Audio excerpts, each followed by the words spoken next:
producer and are not endorsed by this station. Opinions expressed are not necessarily those of radio station KMET, its management, employees, or affiliates. It's time to steer the line. Touchdown! Sports betting, fantasy football, and the latest NFL news. Featuring Loud-Esmond, Christian Giordani, Rocky Giordani, and Jeremy James. Bet on us to make you a better. What? Let's get ready to steer the line. Good afternoon, folks. Welcome to another segment of Steer the Line. I'm your host, Christian Giordani. Alongside with me is our professional sports handicapper, Loud-Esmond. Loud, how are you doing this fine Friday afternoon? Good. We're looking at getting towards the end of the UFL season, so football is going to run out for me completely in about a month, and then we'll be in that season of the year where it's the tail end of the NHL playoffs, it's the tail end of the NBA playoffs, and by mid-June, the only sport going is going to be baseball. Yes, sir, and that's my favorite time of the year, aside from October. I hate it! I hate that time. If you're not a baseball fan who watches every single game, it's really, really tough. Those like that 3-month period until like training camp starts until like late July. It's that mid-June where you hit mid-June and the NHL is over and NBA is over and all the major horse racing is over and MMA kind of goes on a hiatus a little bit. Mm-hmm. And then there's this 6-week period from mid-June to the beginning of August where there is nothing but baseball. And, you know, I know you're a super baseball fan, and I used to be. I used to love the Oakland A's. I lived in the Bay Area. I went to college in the Bay Area. I used to go to the Oakland Coliseum, and you could buy a ticket to sit in the bleachers for $2.50, and you could bring in your own beer. Seriously. So you'd get on BART, Bay Area Rapid Transit, so none of you or your buddies had to drive.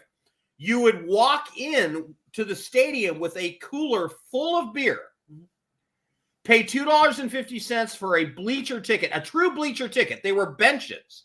There were no seats. And the bleachers were sit wherever you want. There was no assigned seating. So you just picked a section of the bleachers and your buddies spread out your blankets and, you know, you brought in your cooler full of beer and watched a 3-hour baseball game and got hammered. And then you got on BART and it was a 45-minute trip before you got home. You hope you sobered up enough to walk back to your place. So that was, it was great. This was Mark McGuire and Jose Canseco days. The Bash Brothers, Barry Bonds was across the bay in San Francisco. I remember watching a lot of baseball during those years because it was available. Christian, what is Major League Baseball doing? You can't find baseball. It is tough, man, and it's all with TV deals. So the MLB doesn't have a strict what's the word I'm looking for? A strict TV deal with a certain channel or with a certain company like Fox or TNT. Like how the NBA usually streams professionally or predominantly on TNT now. MLB, each team has a different service that they have. For the Dodgers, for example, they have Spectrum TV, and that's about $400 to $500 a year just to watch the Dodger games, which is an insane amount of money, dude. Now, up here in Seattle area where there is, I don't live in the Seattle area, but that's my media market. Okay. That's where my TV comes from. So the Mariners, the only way to watch their games is on Root Sports. Well, if you have YouTube TV or direct or Dish Network, you don't get Root Sports. The only one that gets Root Sports is DirecTV. And DirecTV is just too damn expensive. And since they lost the NFL Sunday Ticket, there's no reason for me to be there, right? Yeah. Why they're not – it used to be that every team was available in your local market. So where I was in the Bay Area, damn, every night you turned on the TV, during the baseball season, there wasn't just one baseball game on. There was often two. The Giants on one channel and the A's on the other.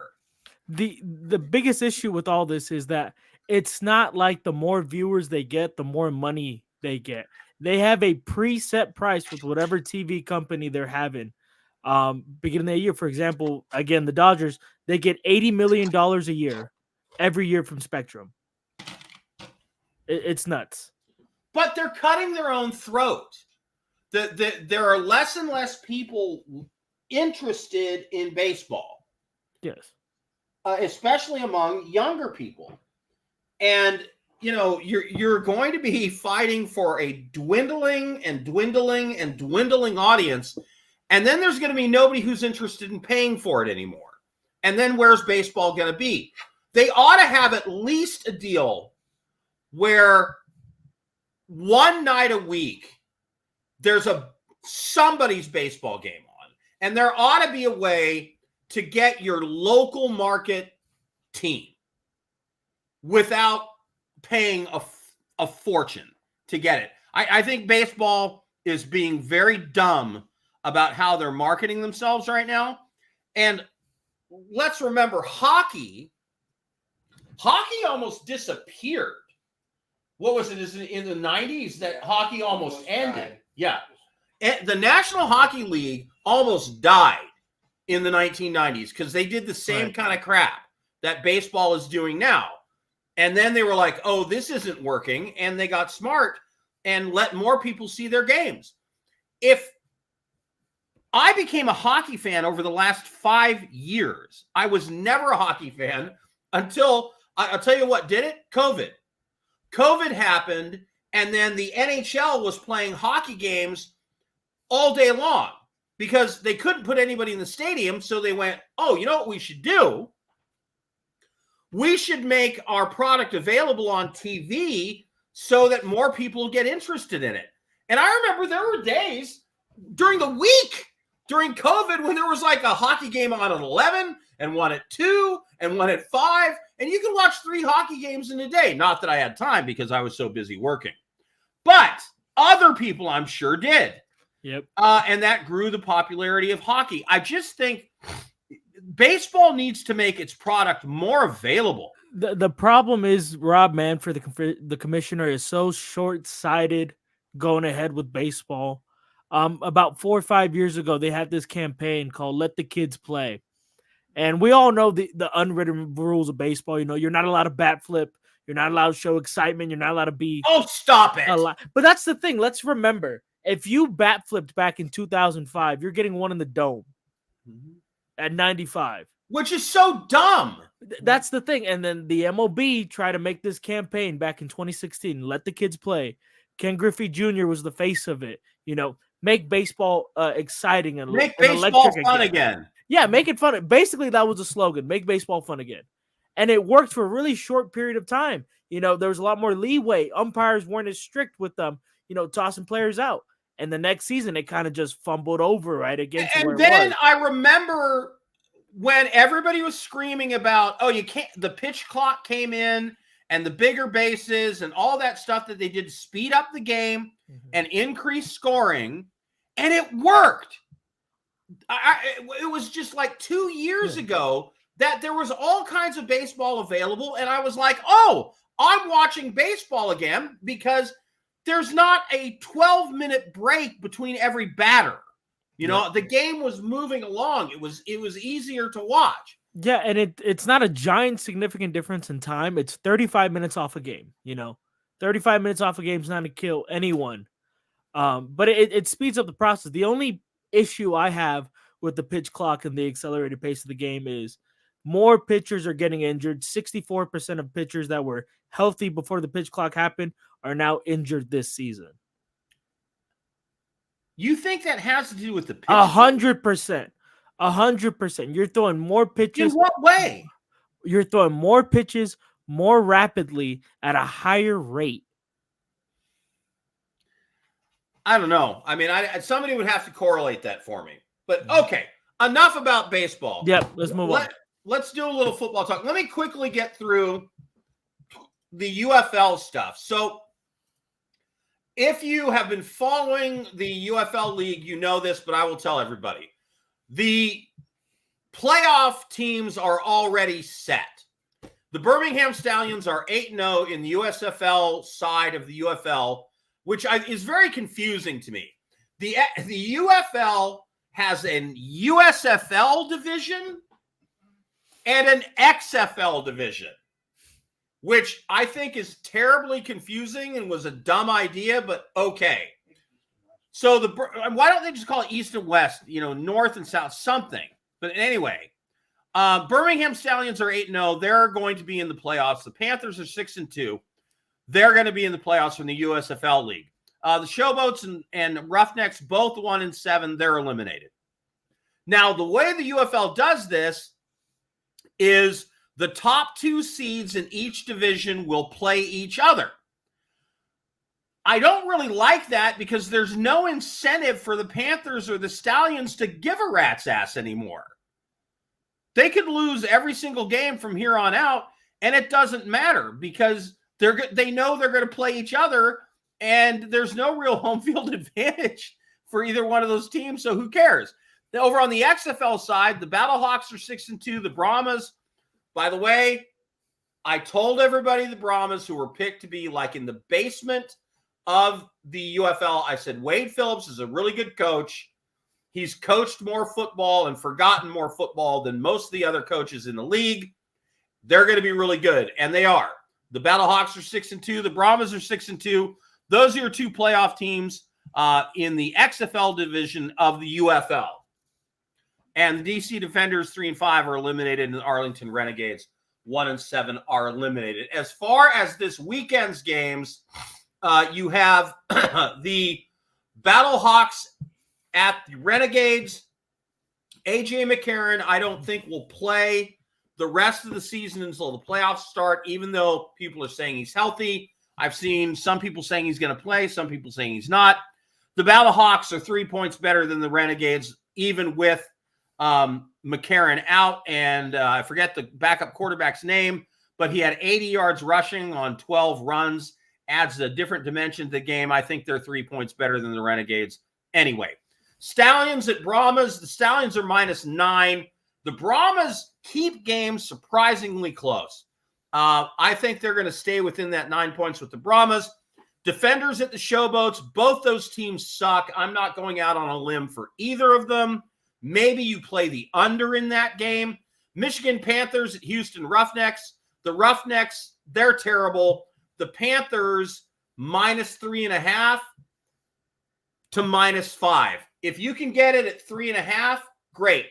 I don't like it at -5 because the Panthers just aren't that good of a team.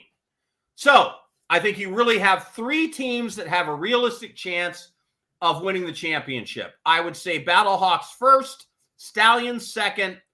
The Brahmas are the team that I would put a bet on to win the championship right now because they're plus a lot, and I think they have a realistic chance of winning. All right, there's your UFL report. Back to you, Christian. Yes, sir. Stuff that people really care about. Let's move on to the NFL. Let's do that. It's been very slow the past month. Free agency was like a speeding bullet for the first 3 weeks and then died down very quickly. Going on ahead, we got the Fanatics is suing rookie wide receiver Marvin Harrison Jr., who, just for a fun fact, became the highest paid rookie wide receiver of all time.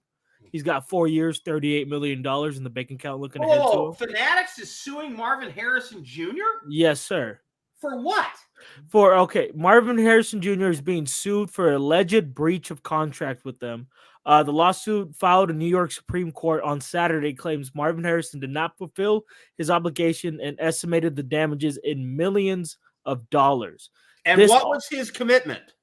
His commitment was for at least $1 million to do autographs, signed trading cards, game-worn apparel, and other marketing opportunities. I'm sorry, you just did a Joe Biden on me. Did you say game of appeal?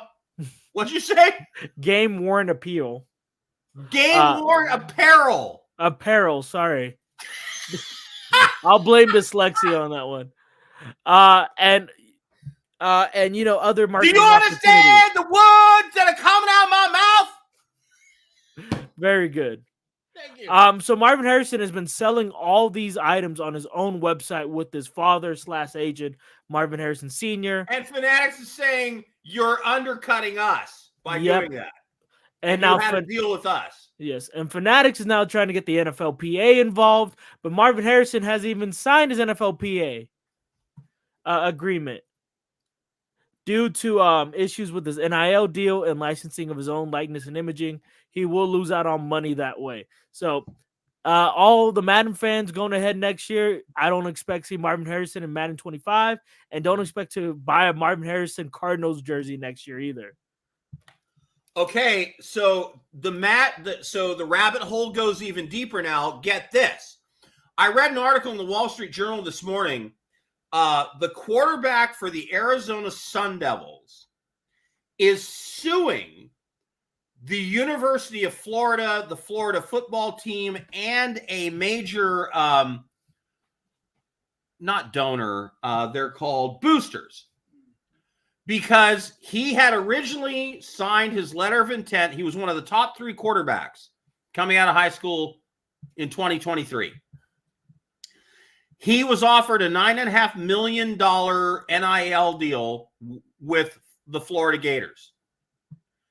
And he signed his letter of intent. Miami Hurricanes said, no, we can get you $11.5 million. So he flipped to Miami.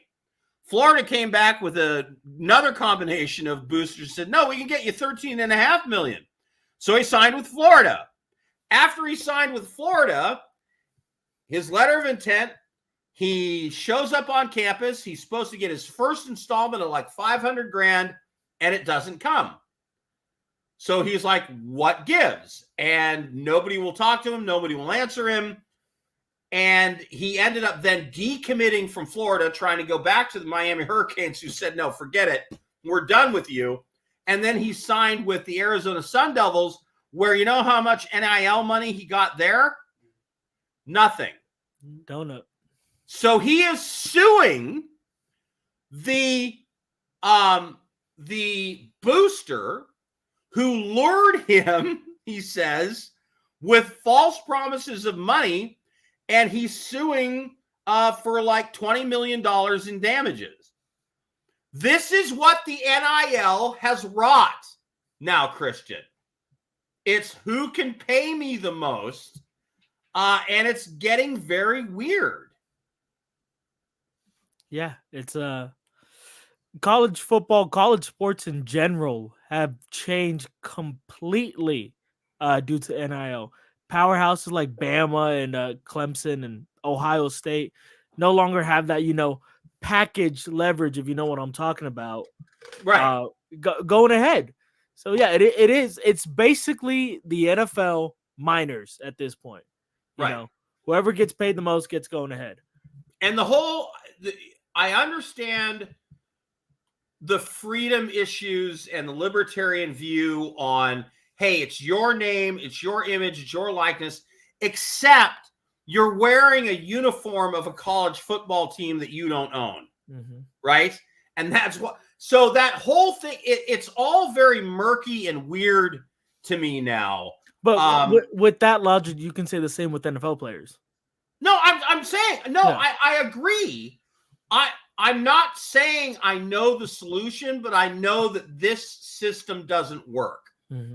It's going to take a minute for NIL to finally come down to like a defined science and perfected, but we're in the 3rd, 4th year of where NIL is a thing now, so it's going to be going. All right, go on ahead for more NFL news. Brandon Ayuk is seeking a bigger contract than Amon-Ra St. Brown, 4 years, $135 million is what he's currently. What is his status with the 49ers? He's on the last year of his 5th year contract. So after this year, so they don't have to pay him this year. Not this year. They can say you're playing for us, and that's it. It looks like he's trying to pull one of his teammates' moves. Deebo Samuel threatening to sit out, threatening to request trades. All this going on. Just for reference, Amon-Ra St. Brown got 4 years, $120 million. Brandon Ayuk is seeking $10 million more than that. Is he worth $130 million to you, Lou? Or Loud? No. Brandon Ayuk is the fourth best receiver on the San Francisco 49ers. He's behind Debo. He's behind McCaffrey. He's behind Kittle. He's a nice player. Is he a... I mean, you would have to be a game-changing receiver. This is my issue. That would make a quarterback like Derek Carr look good. There it goes. But this is my issue. Brandon Ayuk was Brock Purdy's number one target last season. Because 95%. He's the number one target because they're going to double cover Kittle. They're going to focus on McCaffrey, and they're going to take away Debo. So Ayuk's going to be open. But this is the thing. Ayuk, 95% of his catches last year proceeded into a first down. Do you know how insane that is? Now, you know what? I'm not saying he's worth 130. You would have to show me. I watched every 49ers game last year. I'm sorry, Brandon Ayuk did not jump off the page. He just doesn't. Statistically, he was leading them in every receiving category he could. That's great. There's, a great saying. There's lies, damned lies, and statistics. Yep, I've heard that one my whole life. Right. So, I mean, if he was on any other team, would he have done as well? I don't think so. So, he's a nice receiver. He is not worth that money. He's replaceable. Yes. He's replaceable. And the biggest issue is San Francisco doesn't have that money to give. They would have to move around some significant contracts. Okay, let me ask you this. If you're the San Francisco 49ers, who's more important to you? McCaffrey, Kittle, or Debo, or Brandon Ayuk? Well, McCaffrey's obviously the number one guy. Number one. Yeah, then it goes Debo, then Kittle, then Ayuk. I completely understand them looking past this. I think you could replace Ayuk with any decent top 50 receiver in the NFL and not see a drop-off. Could you replace him with Hunter Renfrow right now? Yes. With Michael Thomas? Yes. Those are two guys that are available right now. So ship off Brandon Ayuk for what you can get him and sign a guy like that.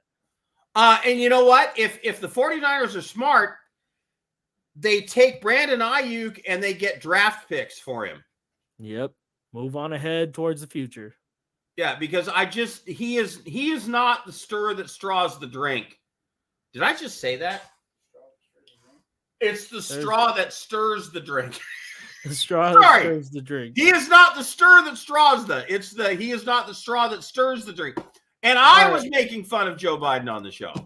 All right, let's move on to some NBA playoffs real quick, some stats. Do we have to?